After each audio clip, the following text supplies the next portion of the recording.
नमस्कार, पेश है आज का इलेक्शन पॉइंट, हमारा खास इलेक्शन प्रोग्राम। मेरे साथ मैं विज्ञान प्रकाश। आज कल हमने बात की थी बीजेपी और दिल्ली की, आज हम बात करेंगे कांग्रेस और दिल्ली की।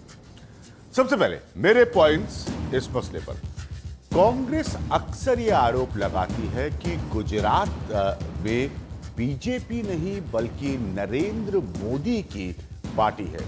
कई मायनों में यही आरोप दिल्ली में शीला दीक्षित पर भी लग सकता है, क्योंकि 1998 से लेकर अब तक दिल्ली में कांग्रेस का मतलब रहा है शीला दीक्षित।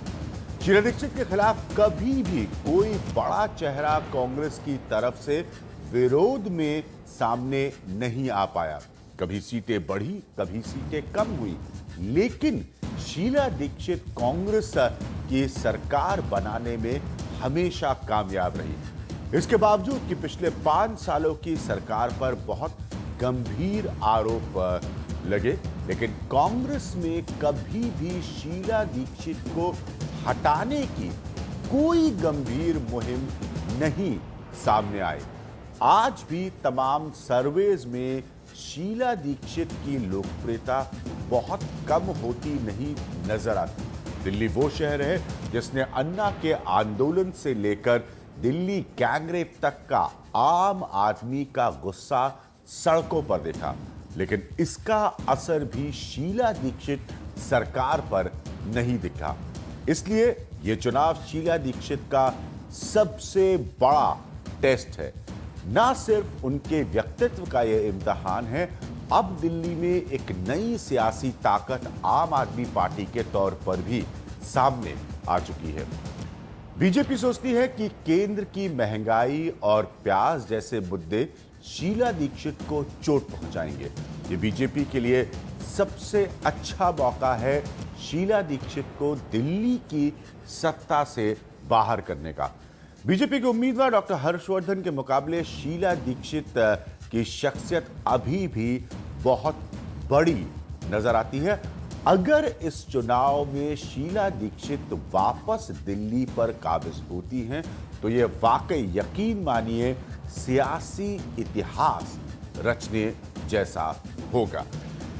इसीलिए हमने आज के अपने खास पोल पैनल से बड़ा सीधा और हमेशा की तरह स्पष्ट सवाल पूछा है, और मैं आपको अपने पोल पैनल से मिलवाना चाहूँगा। लेकिन एक बड़ा इंपॉर्टेंट पॉइंट मैं आपको यहाँ पर और रखना चाहता हूँ। ये मेरी गलती है, मैं इससे पहले रखना चाहता था लेकिन थोड़ा सा देर हो गई। कि शीला दीक्षित के आगे एक बड़ा पॉइंट है कि कभी किसी की भी नहीं चली है। एक समय था जब चौधरी प्रेम सिंह ने शीला दीक्षित का विरोध करने की कोशिश की, उसका कोई बड़ा नतीजा नहीं निकल कर आ पाया।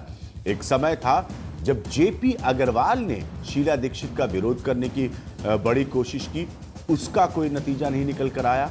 एक समय था दिल्ली की राजनीति में रामबाबू शर्मा ने जब शीला दीक्षित का विरोध करने की कोशिश की, इसका कोई बड़ा रिजल्ट नहीं निकल कर आया।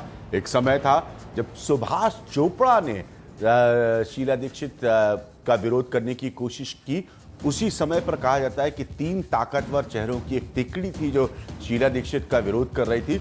सुभाष चोपड़ा की तस्वीर हमने आपको दिखाई, उस तिकड़ी में दूसरे थे सज्जन कुमार, इस तिकड़ी में एक और व्यक्ति थे जगदीश टाइटल। कहते हैं कि इनको पीछे से कमलनाथ का सहयोग था, लेकिन ये कोई भी शीला दीक्षित को उनकी पोजीशन से नहीं हिला पाया। आखिरकार अजय माकन आए, एक युवा चेहरे के रूप में उभरे, लेकिन फिर भी शीला दीक्षित अपनी जगह पर काबिज रही। कुल मिलाकर जो मैं पॉइंट रख रहा हूं, इसको बहुत सरलता और सीधे तौर पर समझिएगा कि कोई भी तस्वीर में कांग्रेस में शीला दीक्षित के दिल्ली में बने रहते हुए कोई ऑल्टरनेटिव लीडर पैदा ही नहीं हुआ 1998 से लेकर अब तक। अब आते हैं हम अपने पैनल पर और लेते हैं आज के हमारे सवाल को, जो कि इस खास पैनल से हम सीधे सीधे पूछ रहे हैं। मनोज कुमार मिश्र हैं जो कि मेट्रो एडिटर हैं जनसत्ता के आज के हमारे पोल पैनल में। दिलबाग गोटी हैं जो कि मेट्रो एडिटर हैं नवभारत टाइम्स के आज के हमारे पोल पैनल में। विनोद शर्मा है जो कि पॉलिटिकल एडिटर हैं हिंदुस्तान टाइम्स के, ये दिल्ली को बहुत लंबे समय से जानते हैं। संजय सिंह है, ये फर्स्ट पोस्ट के पॉलिटिकल एडिटर हैं, ये भी दिल्ली को एक लंबे वक्त से जानते हैं, और रेणु मित्तल हैं जो कि एक सीनियर जर्नलिस्ट हैं, ये भी दिल्ली और दिल्ली की सियासत को एक लंबे वक्त से जानते हैं। इन सब से सवाल हमेशा की तरह बहुत सीधा और स्पष्ट, शीला दीक्षित चौथी बार दिल्ली में सरकार बनाएंगी? Question mark. ये हमारे पोल पैनल से सीधा सवाल है। ब्रेक के बाद हम आपको इसके नतीजे दिखाते हैं रोज, उसका आप इंतजार करिएगा। चलते हैं जरा कांग्रेस और बीजेपी से बात करने के लिए। मसला दिल्ली का है और मसला शीला दीक्षित का है। मेरे साथ महाबल मिश्रा साहब मौजूद हैं, कांग्रेस को रिप्रेजेंट करते हैं, मेंबर ऑफ पार्लियामेंट हैं, और मेरे साथ विजय गोयल साहब मौजूद हैं जो कि आप सब जानते हैं भारतीय जनता पार्टी का एक जाना माना चेहरा है दिल्ली की सियासत में। महाबल मिश्रा साहब, सीधा सवाल है आपका। आप दोनों लोगों को बता दूं कि जब आपसे मैं प्रश्न पूछूंगा, अपने पहले राउंड के उत्तर देने के लिए आपके पास सिर्फ 1 मिनट का समय होगा, उसके बाद मैं दूसरे व्यक्ति पर चला जाऊंगा। महाबल मिश्रा साहब, आपका समय शुरू होता है अब मेरे सवाल के साथ। मुझे मूल कारण बताइए कि एंटी इनकम्बेंसी और करप्शन को जो नेता शीला दीक्षित फाइट कर रही हो, उसको लोग एक बार फिर दिल्ली का मुख्यमंत्री क्यों बनाए? महाबल मिश्रा। देखिए, किसी तरह का एंटी कंपेंसिव और कोई भ्रष्टाचार का आरोप श्रीमती शीला दीक्षित पर नहीं लगा है, न कोई साबित कर सका है। विकास के मुद्दे पर उनको वोट मिलेगा और चौथी बार मुख्यमंत्री बनेगी, ये मैं आपको और वोटर के तरफ से, क्योंकि दिल्ली में मैं भी एक एमपी हूं और मेरे पास 10 विधानसभा क्षेत्र है, मैं पूरी संज्ञान के साथ कहता हूं श्रीमती शीला दीक्षित विकास के आधार पर मुख्यमंत्री बनेगी। भारतीय जनता पार्टी, अभी तो विजय गोयल को बदला हर्षवर्धन जी आए और हर्षवर्धन जी के बदले में 1 महीना रहा कोई और आ जाएगा, इसलिए अस्तित्व नहीं है। श्रीमती शीला दीक्षित के सामने कोई चेहरा नहीं है और श्रीमती काम करने का मिडिल वर्ग हो, अपर वर्ग हो या अथवा लोअर वर्ग हो, सभी में समान रूप से देखे जाते हैं उनके विकास पर। बाबर जी, आपका समय समाप्त होता है। आपने नेता की तरह का भाषण दिया है शीला दीक्षित, तो मैं कुछ स्पेसिफिक पॉइंट्स पर आऊंगा। विजय गोयल जी, आप लोग क्यों मानते हैं कि बीजेपी का ये बेस्ट चांस है शीला दीक्षित को सत्ता से हटा पाने का, जो 1998 से काबिज है?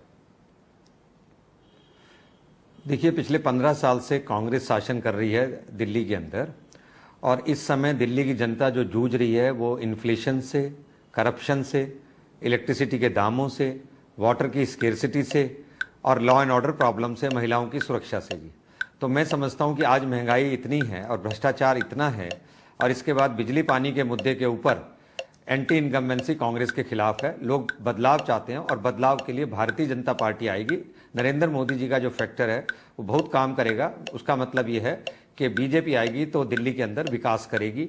तो मैं ये समझता हूं कि इस बार भारतीय जनता पार्टी का अच्छा चांस है, और लगातार हम पिछले विधानसभा चुनाव में आगे बढ़ रहे हैं। पहले हमारे पास 16 थी, फिर 19 थी, फिर 24 थी, और अब हम समझते हैं कि 36 से कहीं आगे चले जाएंगे।